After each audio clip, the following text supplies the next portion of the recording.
20% of respondents will use an AI tool themselves as a trust shortcut. The existential crisis that can spin me around into is unfortunate. The other one that is a really agreed upon statement, 43% of people say, I don't trust much of anything anymore. Hi, and welcome back to SaaS Half Full, the only show serving B2B SaaS marketers. I'm Lindsay Groper, EVP at PANBlast, and I will be both your host and bartender today. I had the opportunity to talk with one of my all-time favorite people today, our very own Jake Dahl, who is Vice President of Client Relations at PANBlast. Jake ideated a survey that recently went out. We'll send you all of the links in the show notes, but it talks about this idea of AI credibility fatigue. How Americans are feeling completely burnt out when it comes to verifying whether information online is real. I know y'all have felt it. I certainly have. So we're going to unpack the results of this survey and what this means for B2B SaaS marketers and this idea that people are now using trust shortcuts rather than spending deep research and trying to verify things online. So if you'd care to, grab a drink and join me and Jake as we talk about AI credibility fatigue. Hey, Jake, welcome back to SaaS Half Full. Thanks, Lindsay. I'm so glad you invited me back. You know, last time you were on here, it was a while ago, but it was about on what's wired and what's tired in AI. And I should have gone back and listened to that before this recording to know how accurate you were in those predictions and takes, but I didn't. So you're safe for now. I think maybe we can just assume then that it was accurate. We'll just move forward. We'll do that. I think this is one of the only SaaS Half Full recordings I've had like on a first thing on a Monday morning. You just came back from Florida and it was 70 degrees here in Indianapolis, and we've had a 50-degree drop, and it's freaking snowing. So honestly, this shit is driving me to drink, and I am having a screwdriver, classic morning cocktail. Are you joining me for a drink or no? I am. If I've got an Irish coffee because tomorrow is a holiday, St. Patrick's Day. So celebrating with a Jameson cold brew shot in my hot coffee because, to your point, it's snowing here, and I need to warm up. I know. Well, cheers. Thank you for sticking true to the process. I think St. Patty's Day and this awful weather is perfect reason to be drinking at 10 a.m. on a Monday. Yeah. Cheers and good morning. Absolutely. Well, usually once-ish a year, sometimes twice a year, we have someone on from PANBlast. For those of you listening, you may or may not know who PANBlast is. It is the agency of which I'm the EVP, and I introduce myself every episode. We execute PR for emerging SaaS and AI companies. And we recently executed a survey. And truthfully, Jake, this was ideated by you and your awesome team that helps market us as an agency. And it's talking about a new term called AI credibility fatigue and how consumers are now taking what we're calling trust shortcuts and relying on information from certain sources because they're all just flat out tired of saying, is this information real online? We're going to dive into all of that. But before we do, I want to give our listeners a refresher on who is Jake Dahl. Talk to us a little bit about your history with our agency, where you excel, your role at the agency, and then we can dive into this new survey. Yeah. So you called out an important point at the beginning. I was just in Disney, or I was in Orlando because I like to make the joke that I'm a DAG. So Disney adult, no kids. That was an acronym that I saw online and thought was hilarious. So I was there for Reagan Social Media and PR Conference, which was great, but I can't go to Orlando and be on property without just stepping into Disney. So I had a ton of fun there. But at PANBlast, I am a VP of Client Relations. So that means I am involved in just the success of a PR program. A lot of clients come to us for media relations as a start. And then we just try to figure out as they grow on this PR maturity curve, like what's the next best step for them with regard to their PR program. So that could include more content, maybe social, awards, any type of research. And often the conversations I'm having right now are about how we're using AI, how our clients are using AI, what's unique, what's innovative, and what's maybe causing some friction with their prospects or just the general population, which is, I think, what we can cover more on today. Yeah, awesome. Yeah, we're having a lot of conversations with our clients on how to show up in this zero-click world with LLM visibility. So before we dive into the survey results, like specifically what I think is really interesting about our job as PR professionals is this like renaissance of sorts of PR about like authentic storytelling and the importance of narrative. And it's like, no shit, people. Like for us, we've been saying this since the beginning of our careers, right? But the way that the LLMs are structured now is certainly pulling a lot of those sources from third parties, which oftentimes is PR sources, could be LinkedIn. So PR is like front and center now as part of this new AI search visibility landscape. And what I think is really cool, Jake, when you initially talked about this survey, is rather than trying to regurgitate more information on like what B2B marketers should be doing from like a market, maybe it's a MarTech standpoint, or all the channels that you should optimize, you thought of it a bit differently and is like, well, how do the people feel? Mm-hmm. Like, let's take the B2B, B2C, D2C out of it. And how is this playing out in real life with just the real human beings that are trying to connect with information online every day? So talk to us about just where this idea even came from, why you decided to take the more of the original research route with a general consumer audience versus maybe B2B marketers, which would be more expected. Yeah. So you've said an important and honestly pretty gross word right off the bat. So it's Monday at 10 a.m. Regurgitate is not something that you and I like both need to say back and forth. But one of the images that really stuck out to me, and I know I shared this with you over Slack, and maybe it was just a little bit too much in my like weird brain, but this symbol of an Ouroboros. So it's like a historical symbol of a snake eating its tail. So you've probably seen it in some capacity on maybe like a Viking TV show or a movie. But the idea of it's kind of an idea of infinity, but like the snake head right eating the tail at the top. And this image stands out to me so much about how we're using AI today, because the snake is continuing to eat the same part of the snake. And AI generated content is creating more AI generated content. And the idea of like this snake kind of degrading over time and like the quality getting worse and worse is something that stood out to me and just made me think like, am I alone in this? Am I crazy for questioning the validity or the accuracy or just the quality of the output? So that's just kind of the question or the point of view that I had for this. But it wasn't a hard sell, because you kind of leading the marketing team or just any other person that I was speaking about understands the concept of like questioning whether something is accurate that they're reading online. Absolutely. And it resonated with me because, I mean, I'm not too proud to admit it. I've become completely apathetic when it comes to, especially when I think about it personally. It's different if I'm taking that information and then repurposing it or then putting it out again as fact, right? But I'm one of those people that was revealed in the survey that oftentimes, as just a quick reference check, I'm trusting an AI overview at face value. Yeah. And I'm moving on. And I'm like, okay, great. Check the box on that. That's what I thought. Or, oops, that's not what I thought. And that's it. Yep. Because it's exhausting to try and figure out, okay, if this doesn't feel right now, where do I look? Yep. Like, do I trust that? And if let's pretend we're not on a podcast and we're drinking mimosas at brunch. You referenced something about the Oscars, and I want to verify it. I will very quickly ask Google the question, and in that situation, I'm gonna just take Google at face value. Not to say, Lindsay, that I wouldn't trust you at face value, you know. But how many mimosas have we had? I don't know. Exactly. The more we've had, the more truthful I will be. There are those quick questions that people just want an immediate answer to, and they're not going to then verify the accuracy. But I remember years ago, there were questions like, can I give my baby Mountain Dew? And AI overviews would say yes.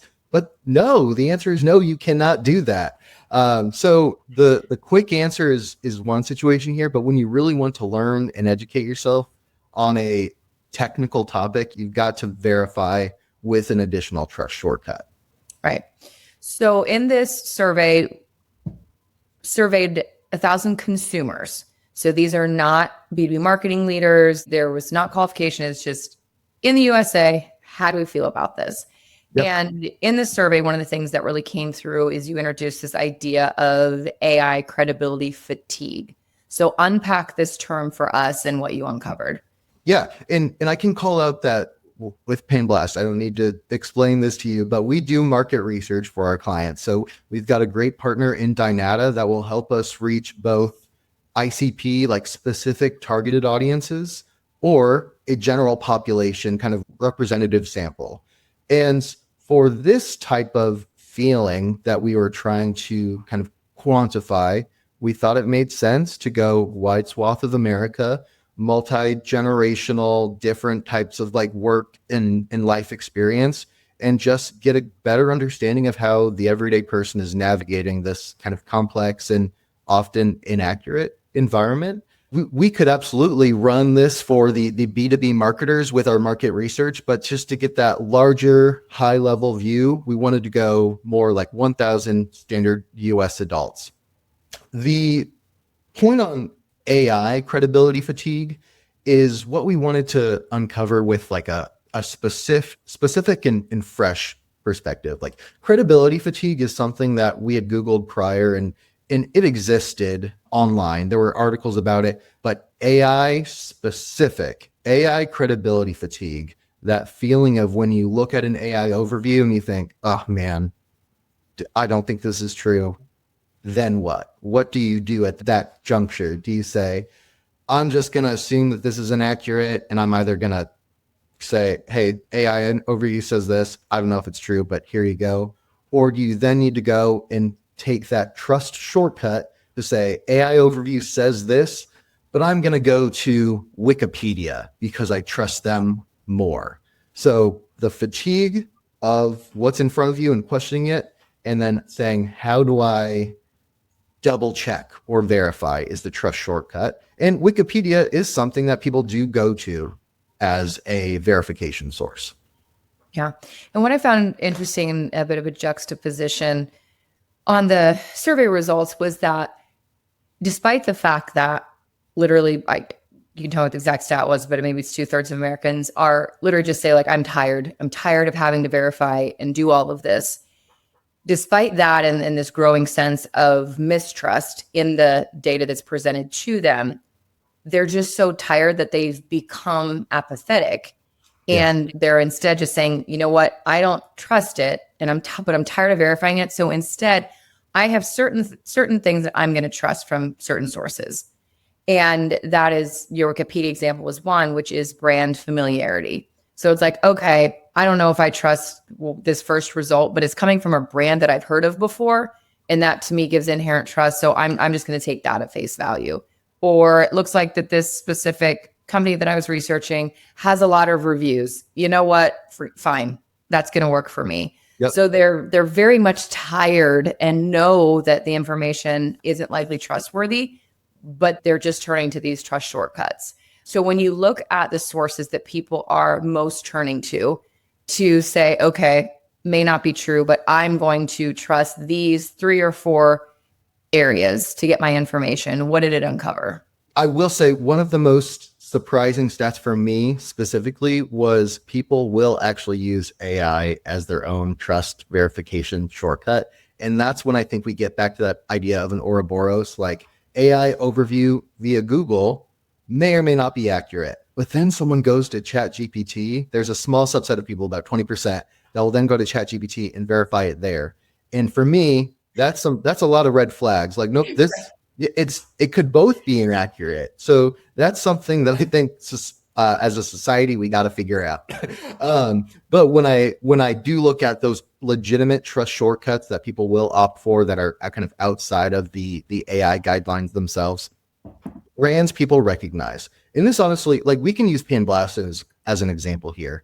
If a prospect is wondering, let's say they're a consumer headphones. So if consumer headphones want to work with PANBlast, they may Google, does PANBlast do consumer PR? And because at some point Blast Media has, maybe there is some lingering commentary or a press release that would tie us back to it. But if someone wants to do a legitimate trust shortcut, they may just go to our website, they'll look at our services and they'll see, oh, emerging brands, B2B SaaS, AI native companies, doesn't really look like a consumer PR agency. So they're verifying directly from the brand themselves, because the assumption there is the brand's going to be a little bit more protective and accurate rather than what AI might be sending or sharing with them. You also call out reviews. We have our own G2 page. We talk about having a G2 page with our clients as well, because that type of third-party validation is what people are looking for. They want an honest review. Is there any kind of area of opportunity or room for improvement that I should be aware of as a potential prospect here? Google search rankings, we've got the AI overview at the top. We probably have an ad or two right below. But when we get to those organic searches or search results, that's another indication to a certain group of people that, okay, this is high up on the search page. It's a little bit more accurate. And of course, last but not least, I do need to say media coverage, whether it's trade or tier one, having a story vetted by a editor, published on a reputable news source, is another indication of accuracy and a trust shortcut that many people follow.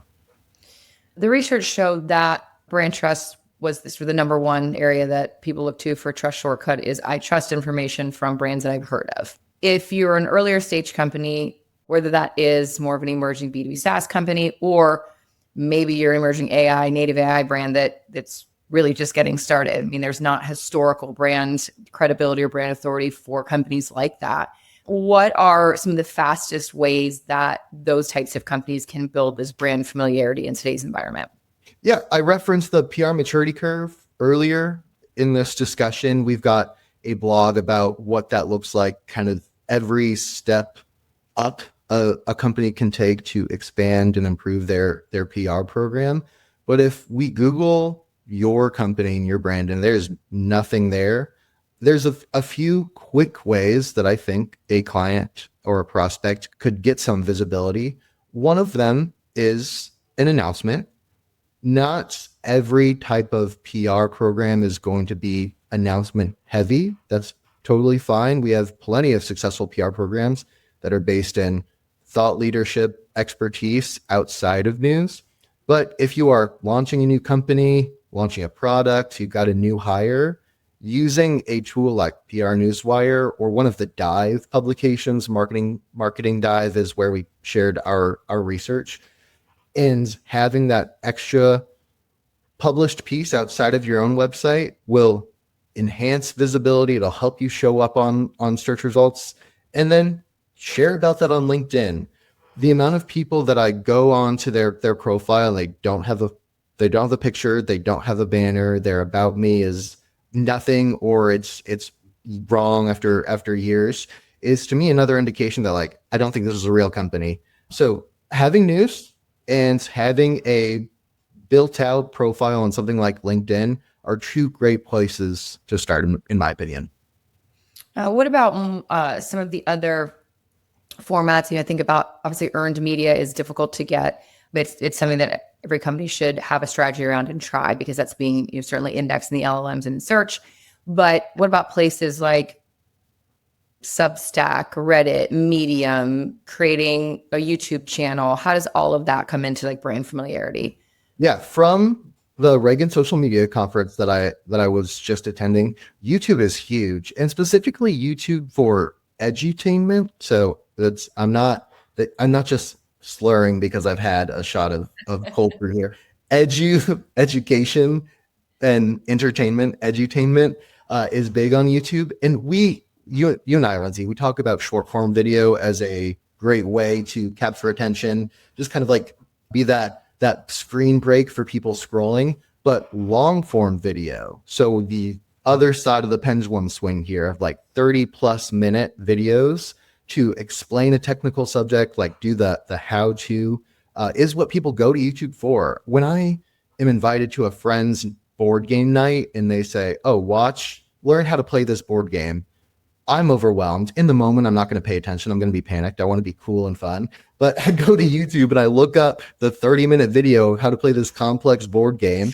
because I know that YouTube will have it and I know it's going to be quality. So YouTube is another great channel just to have an audience. And it's not just about board games, not just about consumers. Like if you are a B2B SaaS or an AI native company, you have how-to knowledge and you can share that on LinkedIn. Substack is also huge. Like newsrooms are shrinking. Writers, editors, reporters are doing their own thing on either Substack, Beehive, Medium. And because they are running what's probably a one man, one woman show, they'll be responsive. You can respond to their article, their edition, whichever platform we're using. Tell them you appreciated the story, introduce yourself, see if they'd be willing to hear you out on your own unique perspective. And that's another great way to get visibility and start kind of fostering relationships with an important ecosystem or network of your audience. Okay. One of the stats that also stood out to me was that, and because I'm part of this, but it is that more than a third of people do take the AI overview at face value as factual. And this obviously wasn't segmented on like if you're looking for personal information versus work information, that's just in general. What does that mean for how brands need to show up in AI generated search results? And I know that this is the Wild West and even the LLMs themselves don't necessarily know the formula. So I'm not holding you to that. But if that is the case and more than 1 in 3 people are relying on those AI generated overviews, what do they need to do to ensure that their information is being surfaced as accurate? I think we can take a step back and talk about LLM visibility because we use a tool to track this for PANBlast and for our clients to get an understanding of where is PANBlast showing up in certain prompts. We're tracking 25 prompts related to our services. And it's important for us to understand how PANBlast is showing up, how frequently is the sentiment positive compared to our own competitive set. And this is a new capability that's available to B2B SaaS brands, consumer brands, like really any company that just has some questions about what is being answered with their name associated to it. And so if we have a prompt of what's the best B2B SaaS PR agency to work with, we want PANBlast to be the first. But if for some strange reason we were not showing up in any of those prompts, we've got to ask questions like, does our website say that? Do our spokespeople, do our team say that on LinkedIn? Is their profile using that type of language? Do we have blogs that explain how our services are different compared to our competitive set? Because AI, as much as it does hallucinate things, is seeking out information that exists publicly and exists in some specific channels. So we can look across all of our sources, what the top 5 to 10 sources are that's pulling information or context for the AI to give me an answer. And if we're not showing up in this prompts, it means we need to go into our website and have some important conversations of like when and where we're using our key messaging that we want AI to recognize and share to anyone asking questions. And that's, I think, a good starting point for any brand. Yeah. And a good example of that in practice is 2 things. When we looked at what were the top sources for those specific prompts, we saw that LinkedIn was a top source, and this is LinkedIn, individual executive LinkedIn. And it's not just influencers. They're just literally regular people like you and I, leading teams, leading businesses who have contextually relevant posts on LinkedIn. So we saw that we weren't surfacing on LinkedIn. Mm-hmm. And so we created a strategy around that. And then lo and behold, those strategies played out. And all of a sudden we could see that our LinkedIn posts coming from individuals at PANBlast were starting to appear as top sources for those unbranded prompts. And the other was something that you did, Jake, which was Reddit. We saw that, and this is across the board with every LLM and every search, every category, that Reddit is a top source for all the LLMs. But we were seeing that we weren't surfacing anywhere in Reddit for those prompts. And so Jake, you made a concentrated effort on a couple of related posts to add commentary. And it's obviously like not a, flag or sticking the flag in the ground for PANBlast because you probably get kicked out, but adding relevant commentary. And we also found that very quickly that particular post that you interacted with and commented on was surfacing for us in Reddit in the LLMs. Yep. So there are like small changes that you can make that have a big impact, and you can see once they have an impact, start emulating those across the board. I feel like it's such a big, heavy, central topic right now and no one really knows the keys to success on it, but we've seen small changes that can have a big impact, that even if you're an emerging growth company that doesn't necessarily have a big budget to do all this stuff, that you can start to chip away at how you're appearing on these LLMs. Yeah, Reddit is a huge opportunity for brands. And it has a lot of strict guidelines that I think you get very few instances of crossing before you might be kicked out. So to your point, I was using the public relations Reddit, and astroturfing is a phrase where a brand will go in and pretend that they are not a brand. They will put what reads like an advertisement for them rather than offering any type of like legitimate help or perspective. And while Reddit, in my mind, why Reddit is such a good LLM visibility source is because it is real people asking real questions in a community moderated by real people. Yes. That moderation, I think, is what's different than other social media platforms, because maybe there's one, maybe there's 10, depending on how big the community is. But they're going to look, is this spam? Is this AI generated? Is it a bot? And maybe you get a 1 strike, maybe it's 3 strikes, you're out. But they want to protect this community. And so I was not astroturfing. I was very much in trying to provide something of value with regard to like my own questions or my own take. Every now and then I can say, I'm Jake, I work at PANBlast, to provide kind of that context and expertise, but that's not the go-to message that any Reddit community would appreciate. Right. Well, I have pulled out the stats that I think are interesting. What else from this survey, either the specific results or just overarching narratives that were pulled from it, do you find most interesting that we maybe haven't covered today? Yeah, I called out one of them, which was over 20% of respondents will use an AI tool themselves as a trust shortcut. The existential crisis that can spin me around into is unfortunate. The other one that maybe is similarly bleak is a really agreed upon statement. 43% of people say, I don't trust much of anything anymore. That's not necessarily an AI enabled problem. Like the rise of fake news and misinformation is something we've been hearing for years, but that landslide of those two phrases in parallel to the AI created content that is abundant and often not very good is just a whole another level of AI credibility fatigue.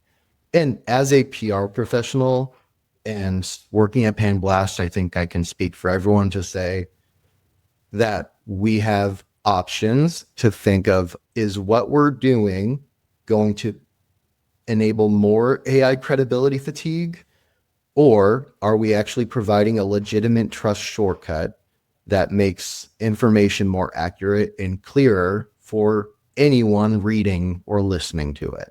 So it does feel important for me, for us, for anyone in the space that uses AI, which is probably most of us. If you're listening to this podcast, I'm sure that you use AI in some capacity.